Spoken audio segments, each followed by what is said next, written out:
surcando los mares del planeta, viajando por mundos desconocidos, sumergiéndonos eones de años atrás en la historia.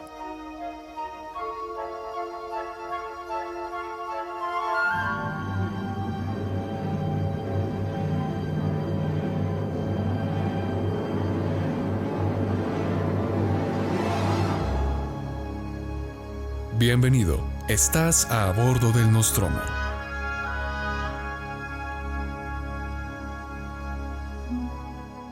La tradición judeocristiana nos ha dejado cosas muy interesantes, entre ellos por supuesto sus celebraciones, pero también su literatura y sus enseñanzas, que creo es lo más importante de cualquier creencia.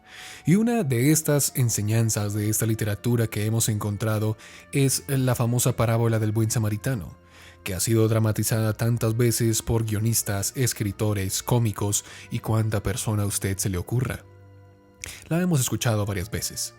Y si no la conoce, trata acerca de un hombre judío que cayó en manos de unos ladrones, los cuales le robaron todo lo que tenía y lo dejaron prácticamente muerto.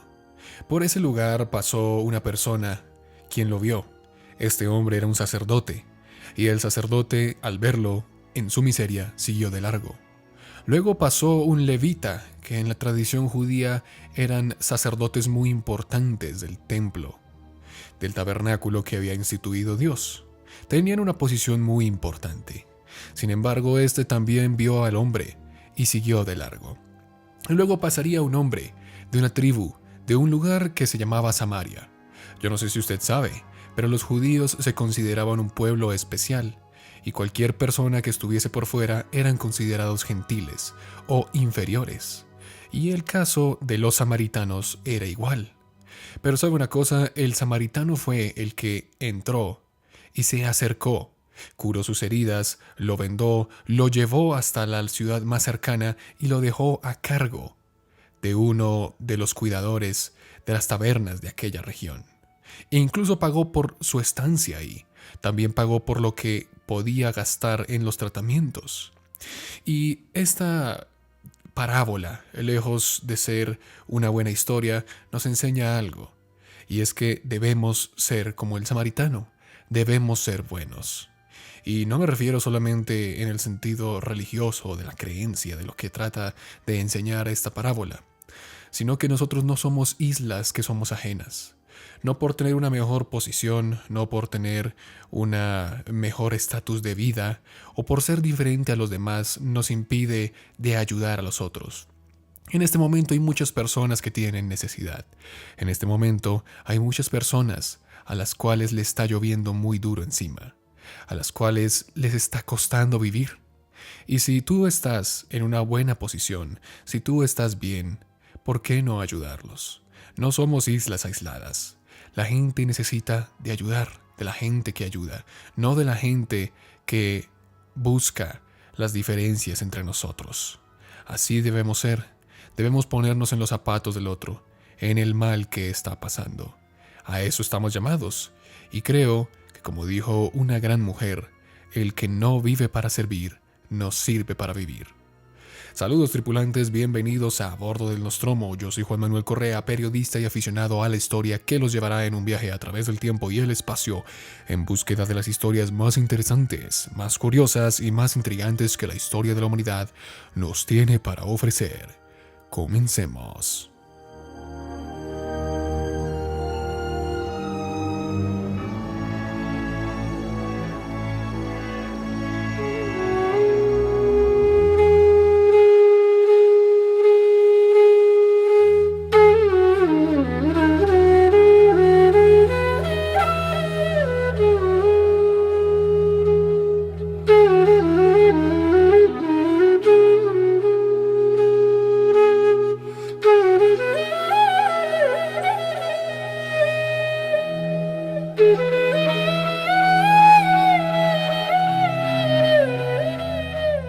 Entender la complejidad de la vasta diversidad de culturas y sus relaciones entre sí a lo largo de la historia es casi imposible, por no decir que realmente llega a ser imposible.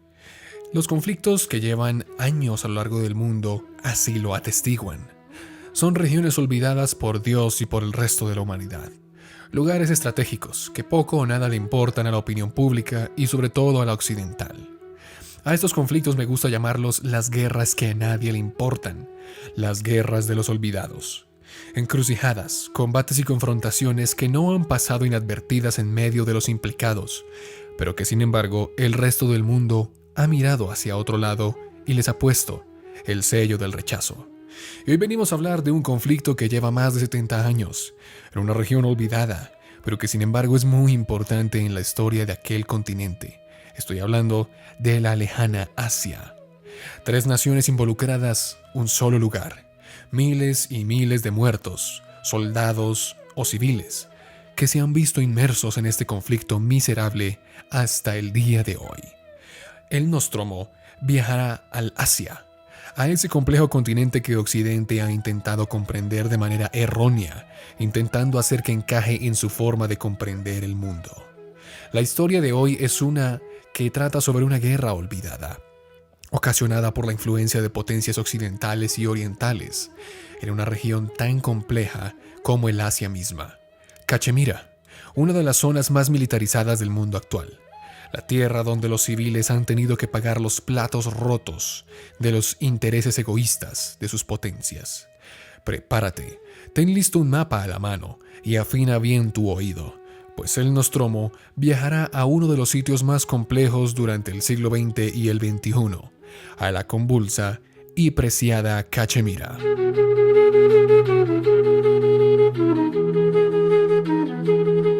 Antes de iniciar el relato, hay que decir que tal vez muchos oyentes no sepan dónde ubicar esta región de la que les estoy hablando.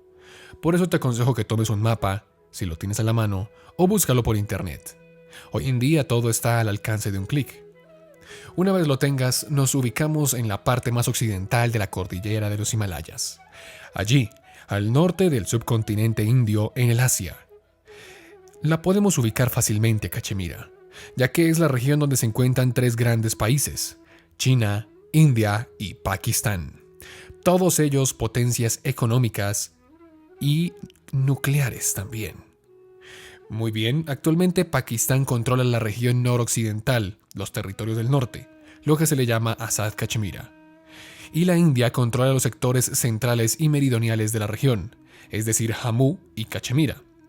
Mientras que China ha ocupado la región nororiental, la que va más hacia los Himalayas, que compone la región de Askai Chin y el valle de Zhejiang.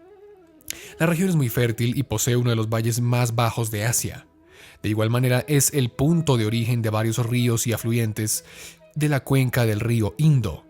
Entre ellos está la cuenca del Jhelum y el Chenab, que fluyen básicamente hacia Pakistán, mientras que otros ramales, como el río Ravi, el Beas y el Sutlej, se van más hacia el lado de la India.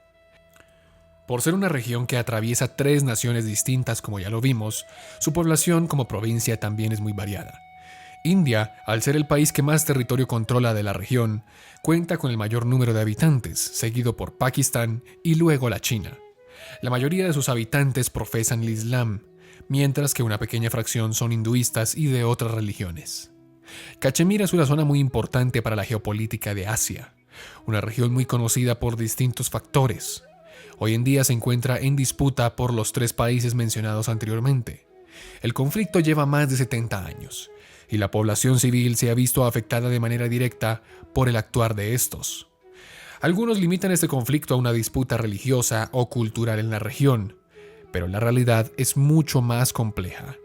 Como casi todos los conflictos del lejano y Medio Oriente, el conflicto en Cachemira tiene sus raíces en el colonialismo europeo. Sin embargo, estas van mucho más profundas y son más complejas de entender. Para comprender mejor el conflicto, y como en cualquier otro, siempre hay que entender sus antecedentes y su contexto. Así que te pido que hoy abras tu mente, te quites los ojos occidentales por un momento y le echemos un vistazo a este conflicto, que hoy en día es muy importante, pero del cual casi nadie quiere hablar.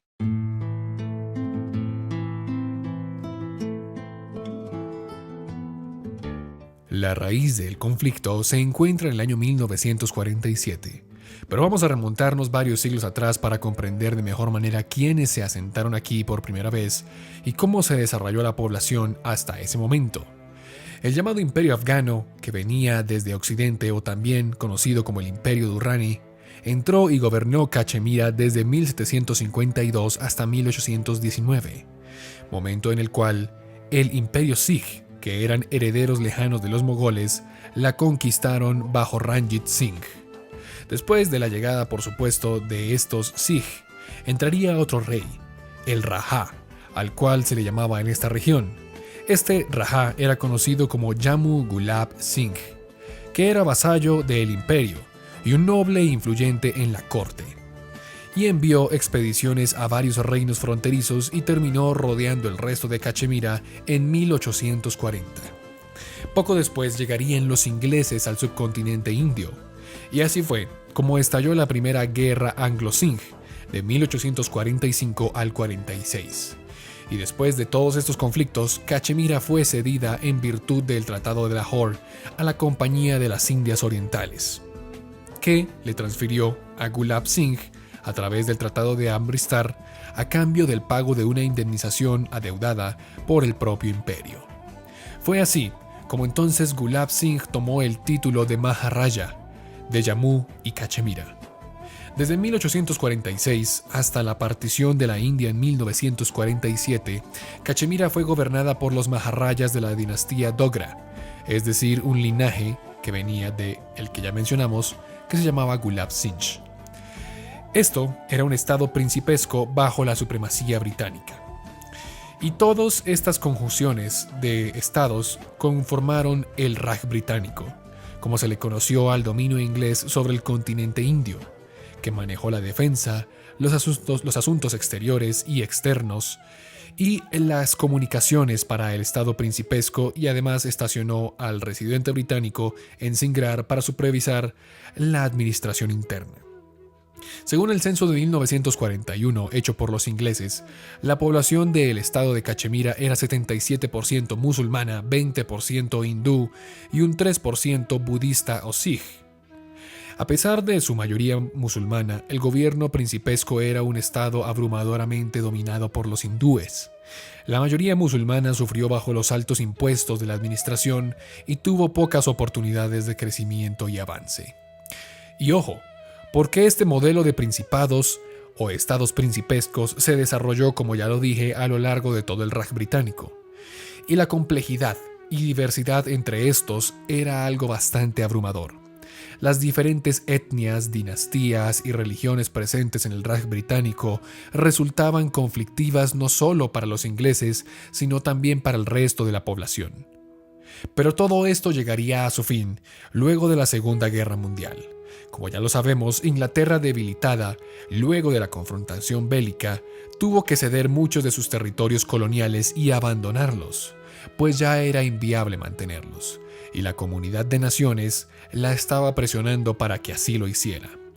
Además, en aquel Raj lejano se levantaron movimientos independentistas de toda índole, musulmana, hindú, sikh, budista, todos quisieron la libertad de la India de las manos británicas.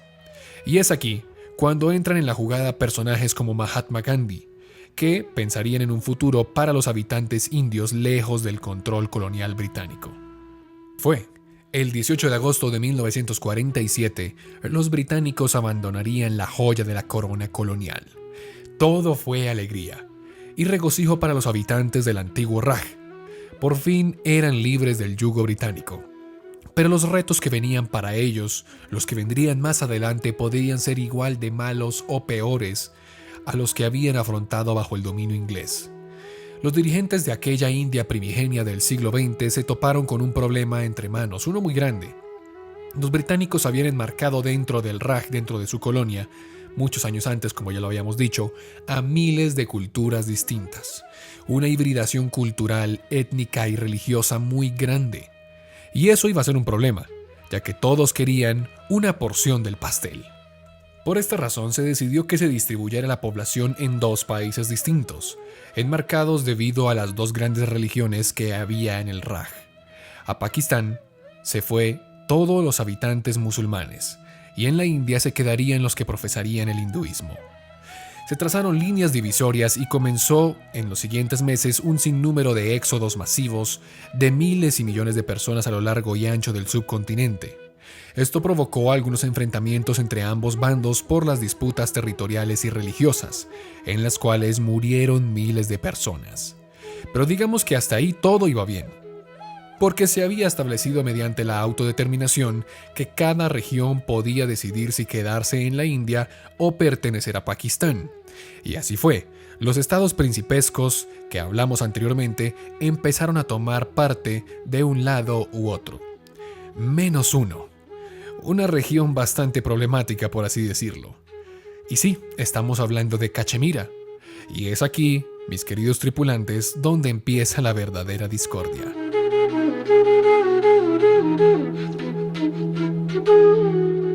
Ya consolidados ambos países, es decir, Pakistán y la India, quedó Cachemira en el aire.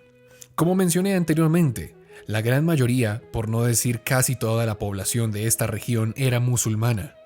Sin embargo, la realeza del estado principesco era hindú. Primer problema: Cachemira estaba gobernado por el Maharaja Hari Singh. Este señor tenía, como ya les mencioné, un gran problema y una gran complicación, y creo que él lo entendió muy bien, pues los musulmanes no querían anexarse a la India, ya que, pues, por supuesto, la India era de mayoría hindú. Y los hindúes de la región, incluyéndolo a él y su familia, no se sentirían representados del lado pakistaní. Entre las personas que estaban en la discusión se encontraba su primer ministro, Ram Chandra Krak. Y este señor fue el que dijo: bueno, no quieren pertenecer ni a un lado ni al otro, entonces ¿por qué no nos independizamos? ¿Por qué no formamos una nación propia? Pero la realeza presionó al Maharaja para que despidieran a Chandra Krak. Y no estaban de acuerdo con esto. También se dice, y se tienen registros, de que el Maharaja también fue presionado para que despidiera a su primer ministro por parte de la corona británica. Ellos preferían que Cachemira fuese parte de la India, ya que así podían frenar el avance chino por la región y la posibilidad, por supuesto, de un ataque soviético por el norte. El despido del primer ministro fue tomado por la población musulmana como una agresión y la claridad de que la realeza buscaba quedarse en la India. Y en los últimos meses de 1947 se empezaron a dar los primeros levantamientos musulmanes en la región en contra de la realeza. Esto supuso una primera guerra sin cuartel, y el Maharaja estaba en desventaja, pues tenían a casi toda la población en su contra. Por lo tanto, este señor le hizo un llamado a la India para que lo apoyaran militarmente, y así lo hicieron, con la condición de que el rey debía firmar la anexión de Cachemira al territorio indio. Y así lo hizo. El 27 de octubre de aquel mismo año, las tropas indias entraron a repeler las revueltas musulmanas, y se firmó que Cachemira hiciera parte de la India. Esta movida no le gustó ni un poco al gobierno pakistaní, que no tenía solamente intereses en la zona, sino que también tenía preocupación por la población musulmana que estaba siendo aniquilada en la región. De esta manera, 3 días después de la invasión de la India, soldados pashtunes del norte de Pakistán intervinieron en la región. Con estos hechos es que empieza la primera guerra indio-pakistaní, que duraría hasta 1949. Durante esta etapa murieron miles de civiles y otros miles de soldados de ambos bandos. Por un lado, la India apoyaba al estado principesco que se había llamado a sí mismo Jammu y Cachemira, y por otro lado, los pakistaníes apoyaban a la disidencia musulmana en la región. La masacre y la sangre derramada llamaron la atención de las Naciones Unidas. Estas organizaciones empezaron a imponer una línea de control, establecieron un alto al fuego y dividieron la región en una zona de control indio, es decir, 2 tercios de la población para los indios, y los pakistaníes se quedarían con el norte, que solamente representaba a 1/3 de la región. Además, la ONU recomendó la celebración de un referéndum. La zona bajo el control indio tenía la propuesta de poder hacer un referéndum, pero la India nunca aceptó que se hiciera este referéndum. Por lo tanto, la población nunca pudo decidir a qué bando querían pertenecer. Y esta es la estrategia de los poderes occidentales. No es nada nuevo. Este es el manual. Creen que todo se arregla dividiendo en parques equitativas. Ya lo vimos en Vietnam, lo vimos en Corea, y el mundo occidental supone que el mundo oriental funciona de igual manera, e ignoran toda su complejidad. La división que impuso la ONU en Cachemira solo hizo que se incrementaran las fricciones entre la gente de la región, sobre todo los musulmanes que se habían quedado del lado indio. En 1950 la India firmaría su constitución, la cual le daba un poco de autonomía a Cachemira. Sin embargo, Pakistán empezó a entrenar a los disidentes que aún quedaban en la región india y los armó y los alentó a que se alzaran.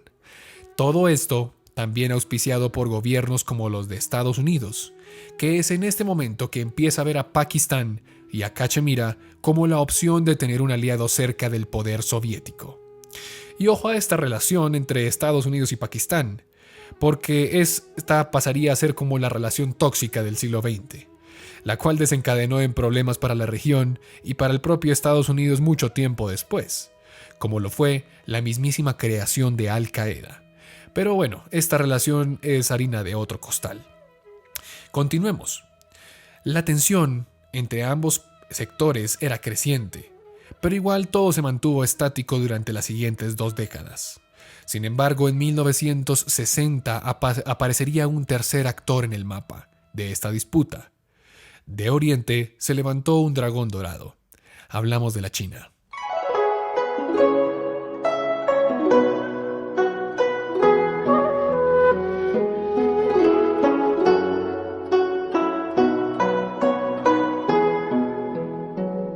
Para entender por qué China se metió en este conflicto, hay que irse un poco atrás.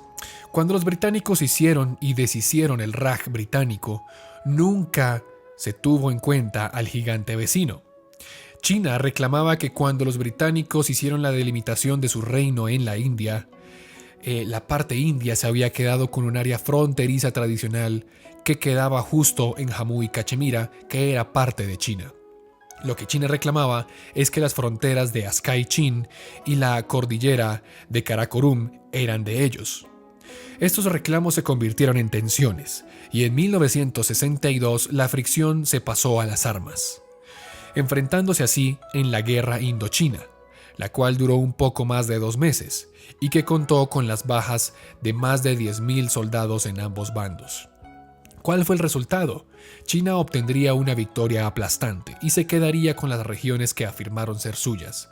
Sin embargo, esto no le gustó nada a los habitantes de Cachemira, que poco o nada les importaba esta contienda. No tenían nada que ver.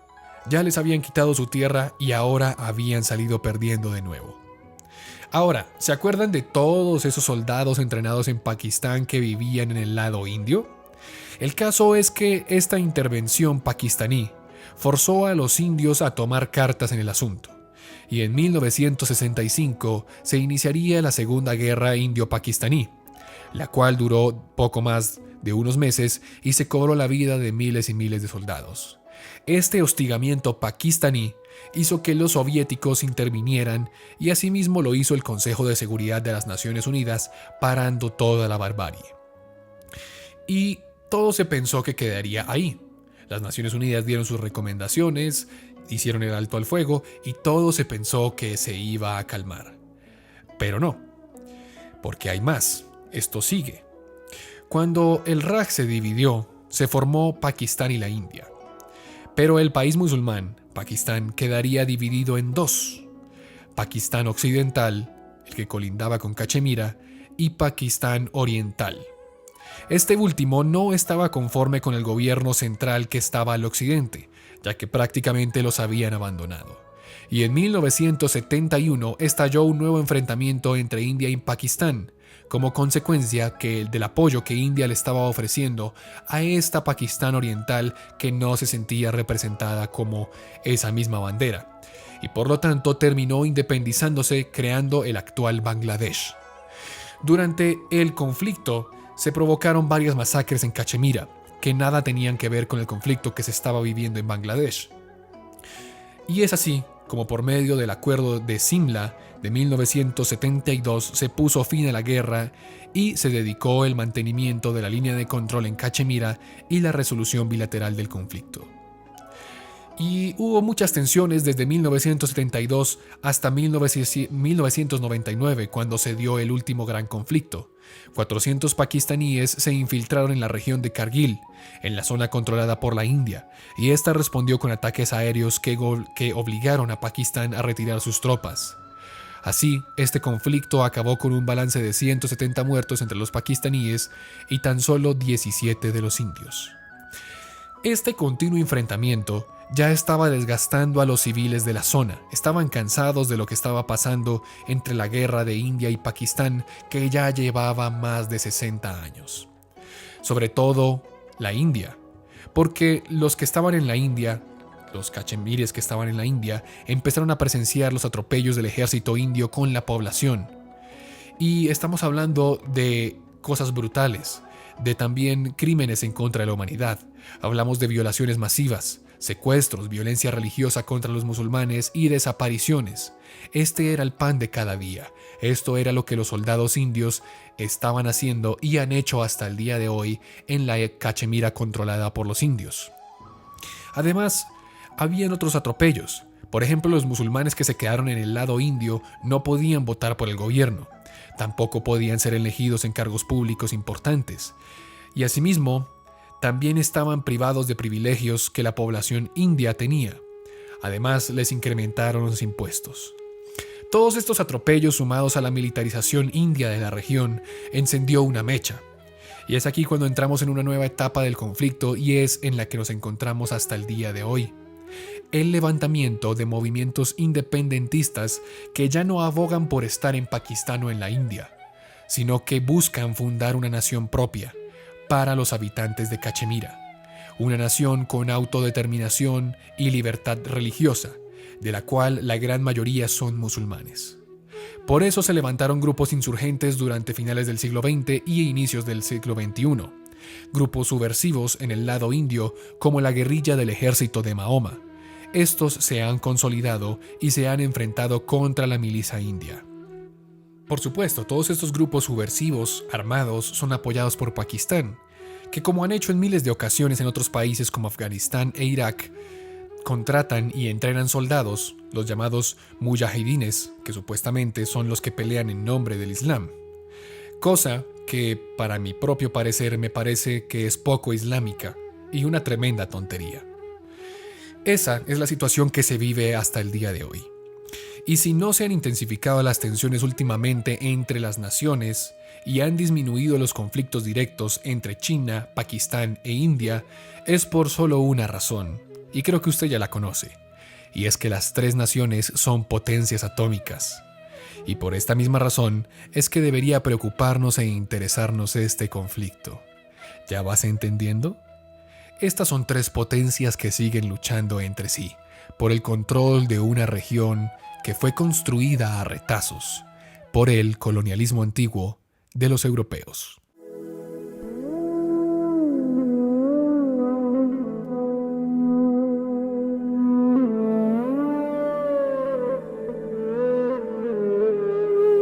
Y así termina el episodio del día de hoy. Esta es una guerra olvidada, pero que sigue activa hasta el día de hoy. Y que debe ser de suma importancia para todos, pues son tres potencias interesadas, que además tienen la bomba atómica, que están interesadas por una sola región que genera gran discordia. Y una guerra directa entre estas tres naciones sería algo devastador. El año pasado se dieron muchos enfrentamientos entre indios y pakistaníes, que dejaron muchos muertos. Y el mes pasado se dieron escaramuzas entre indios y chinos en las fronteras de la región del Himalaya, la cual dejó un número considerable de muertos.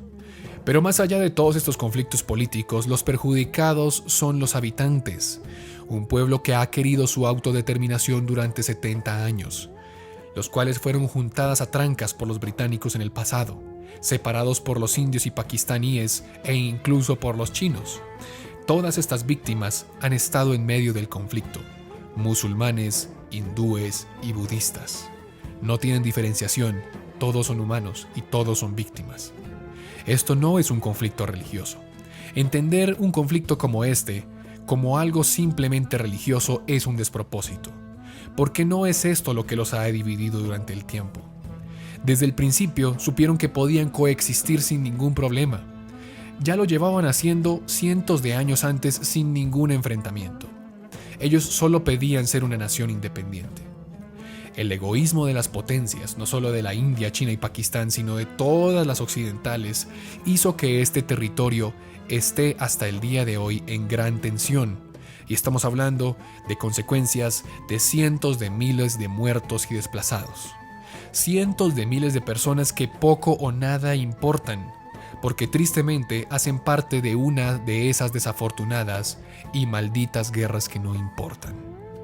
Por eso debemos conocer la historia, para denunciar y dar honra a estas víctimas y que por fin se haga justicia.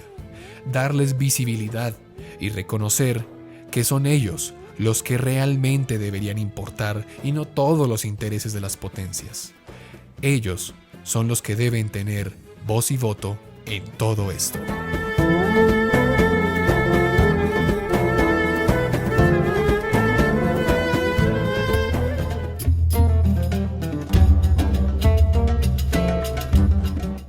Y así concluimos el día de hoy el episodio. Un vistazo a Cachemira, una de las regiones más convulsas de la Tierra. La semana pasada estuvimos hablando acerca de la Guerra Sucia en México, un periodo muy oscuro de la historia de este bello país. Y vamos a leer un poco de los comentarios que nos dejaron en el programa anterior. Carlos Torres dice: tanto en la época de la violencia de Colombia y en el periodo de la Guerra Sucia en México, me queda preguntar, ¿cómo fueron estos periodos con los países vecinos? ¿Puntualmente afectó relaciones bilaterales, negocios o en otras aristas? Por supuesto que sí. En Colombia, la relación, por ejemplo, con Venezuela, con Perú y con Ecuador se vio un poco distante. Y hay que decir que el éxodo masivo de colombianos a estas regiones fue muy grande. En el caso mexicano fue algo parecido, pero digamos que la facilidad de poder trasladarse de un lado a otro para los mexicanos en esa época, sobre todo por lo grande que era su país, se hizo también bastante tangible. Y es aquí cuando empezamos también a ver un éxodo masivo hacia Estados Unidos por parte de México. La Caverna del Coso dice: sí me gustaría que habláramos más de esta época de la historia. Claro, también que hablemos más acerca de la época violenta de Colombia y otros hechos históricos parecidos. Lo sugiero porque quiero ver más allá de lo que pasó y poder reconstruir las causas y los puntos donde se desató esas tragedias aparte de lo que ya conocemos. Me alegra de que los enlaces te ayudaran para el video y perdón si te mandé más enlaces sobre el tema. Dice que se va a unir a la discusión de Discord y que podamos reconstruir más la historia.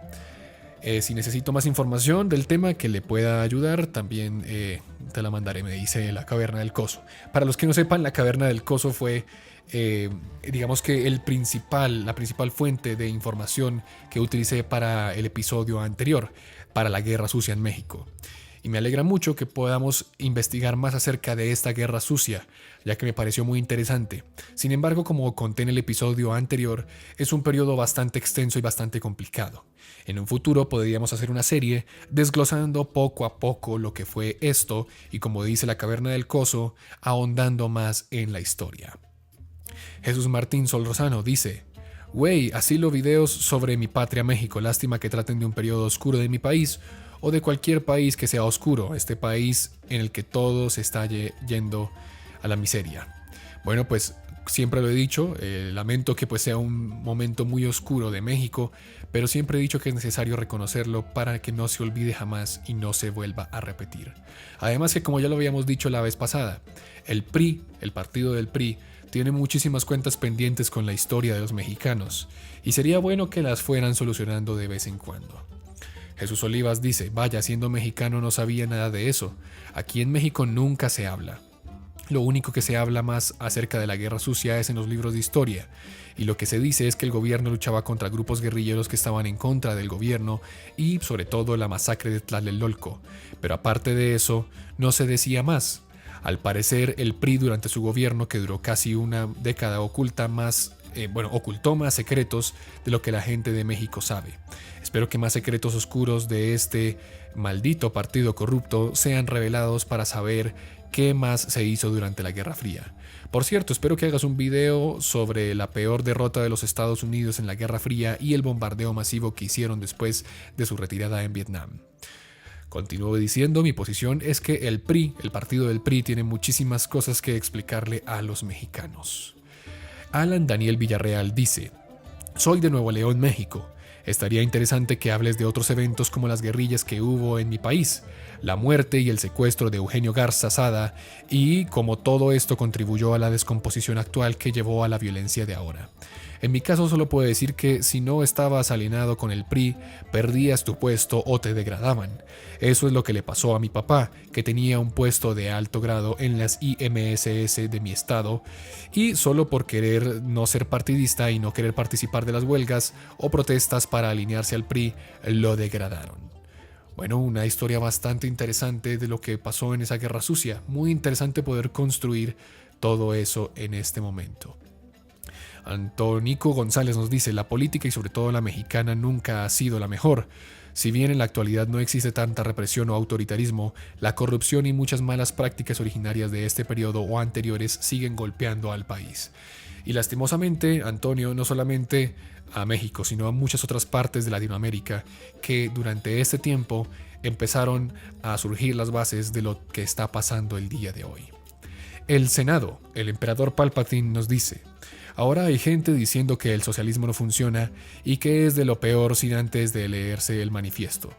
Bueno, en mi posición hay cosas que no funcionan del socialismo, pero no creo que sea malo en sí, ¿si me entiendes?